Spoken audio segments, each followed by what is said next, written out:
Zoe's talking to her husband back in Manchester over the phone. He's concerned that she's been out in Ibiza for a long time, and he thinks that she's gotten a bit sidetracked and is enjoying herself a bit too much. Andrea has just been discharged from the hospital.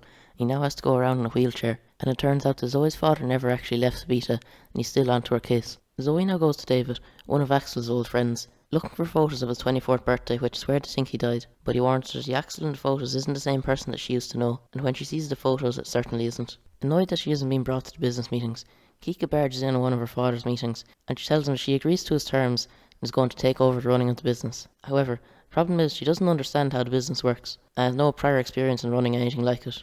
And that is why Andrea has reconsidered. He's now leaving his business to the running of both of his children, and they're going to have to get along. Marcus is once again in a bit of trouble, as the police are going to repossess his house if he can't pay up a debt of €30,000. So he begs with Zoe to help him, saying that she was the one who started all this trouble anyways, and feeling guilty, she agrees. They go out in a boat to one of the other boys that Marcus has drugs on, and Zoe goes down to take them off the line, but while she's under the water, Marcus sees the Coast Guard are coming.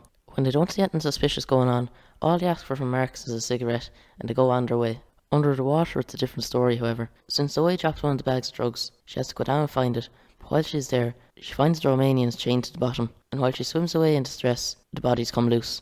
The Coast Guard now come back, and Marcus is certain they're onto them, but it turns out they're only giving back his lighter, and while they head off, Zoe has to hold down one of the bodies from floating up. Boxer tells Kika that her father wasn't in an accident, and the truck that hit him had the intention of killing him, and while he doesn't say it, he's certain that the people that did it are just across the road from them. Marcus and Zoe now bring the boat up onto the land.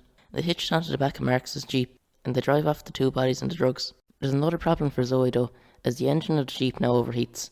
She attempts to pull the boat up to the woods, but it requires too much. She's forced to call Boxer, who she hasn't spoken to since their last meeting, and luckily, Boxer arrives to her aid. The two of them now dig a large hole in the middle of the forest, and when it's deep enough, they throw the two decomposing bodies in, along with the drugs they got from the boys, and they then cover it up with the soil that they dug out. And when they're finished, the two of them end up going at it again, and it proves Zoe's husband's point that she might be enjoying herself a bit too much.